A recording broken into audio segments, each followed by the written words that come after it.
Hari ini kami melakukan rapat koordinasi dengan lebih dari 100 asosiasi dan untuk bagaimana kami mendapatkan masukan terkait dari apa kebijakan tarif yang dikenakan oleh Amerika oleh Presiden tarif Trump.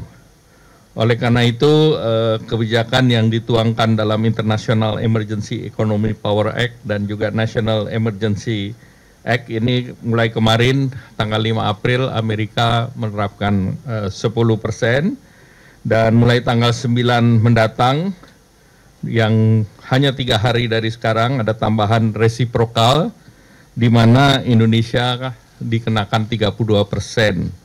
Nah, sebetulnya pengenaan terhadap negara-negara ASEAN juga relatif lebih tinggi dari kita, apakah itu Vietnam, Kamboja, kemudian juga Thailand. Yang lebih rendah dari kita adalah Malaysia, kemudian Filipina, dan Singapura.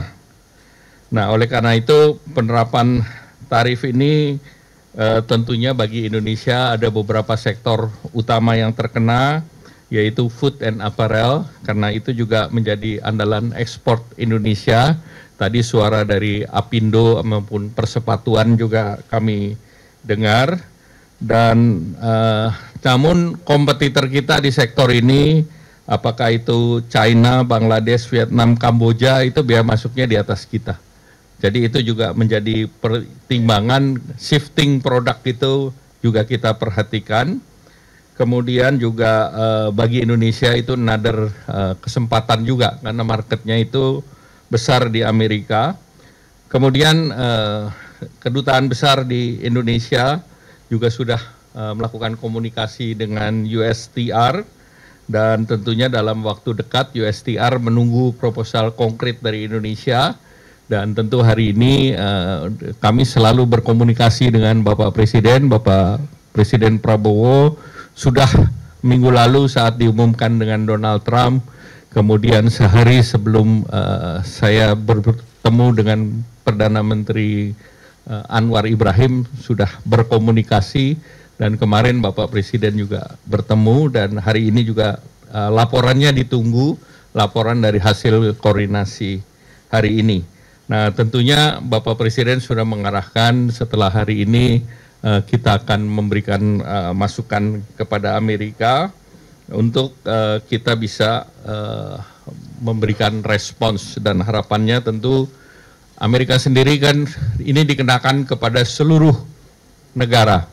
Maka pada waktu yang sama seluruh negara ingin bertemu dengan Amerika. Nah, oleh karena itu Indonesia sendiri akan mendorong beberapa kesepakatan.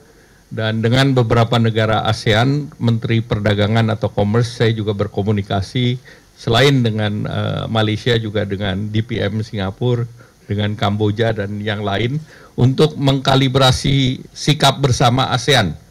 Pemimpin atau Menteri Perdagangan akan bertemu tanggal 10, Pak Mendak mungkin akan hadir di sana, di mana ASEAN akan mengutamakan negosiasi.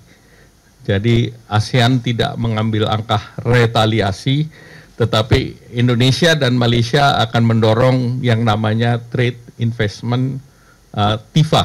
Karena kita TIFA sendiri secara bilateral ditandatangan di tahun 96 dan banyak isunya sudah tidak relevan lagi, sehingga kita akan mendorong berbagai kebijakan itu masuk dalam TIFA. Nah, selanjutnya beberapa non-tarif measures, kemudian terkait dengan tarif dan bagaimana kita meningkatkan import, arahan Bapak Presiden bagaimana delta daripada import ekspor kita yang bisa sampai 18 billion dollars diisi dengan produk-produk yang kita import, termasuk gandum, cotton, bahkan juga salah satunya adalah produk migas. Di samping itu Indonesia sendiri dalam proyek strategis nasional akan membangun beberapa proyek termasuk refinery. Nah, mungkin salah satu komponennya kita beli dari Amerika. Jadi itulah beberapa hal yang ingin kami sampaikan. Ada tambahan Pak Omi? Cukup ya? Ya.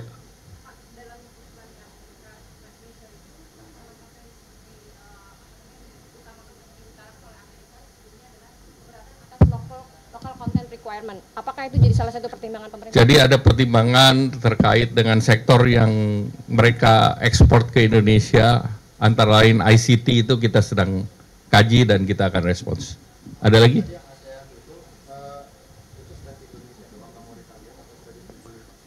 Hampir semua negara ASEAN tidak retaliat. Jadi Vietnam sudah menurunkan semua tarifnya ke 0. Kemudian Malaysia juga akan mengambil jalur negosiasi, demikian pula Kamboja dan Thailand. Jadi kita mengambil jalur yang sama. Jadi kita akan mengambil jalur negosiasi. Jadi jalurnya yang kita samakan, kemudian mekanisme TIFA-nya kita samakan. Ya. Akan dibawa ke proposal yang akan dibawa dari Indonesia ke USTR itu tadi boleh dijelaskan apakah meningkatkan impor dari US, kemudian yang tarif measure-nya apakah ada penurunan pajak impor dari barang-barang US? Jadi ada beberapa yang sedang dikaji. Pertama tentu kita melihat impor. Sebetulnya impor tarif kita terhadap produk yang diimpor Amerika relatif rendah, 5%. Bahkan untuk wheat maupun soybean itu sudah 0. Nah mereka hal lain tentu kita akan lihat terkait PPH dan PPN import. Kemudian yang lain tentu kita meningkatkan jumlah volume beli sehingga trade deficit yang 18 billion itu bisa dikurangkan. Ya baik.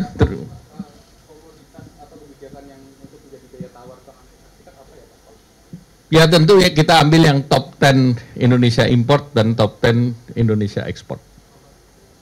Contohnya kalau ekspor Indonesia kan elektronik. Contoh ekspor kita kan sepatu.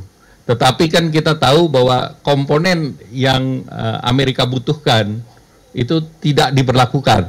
Contohnya semikonduktor, kemudian furniture produk daripada kayu, kemudian juga copper and gold. Itu juga tidak ada.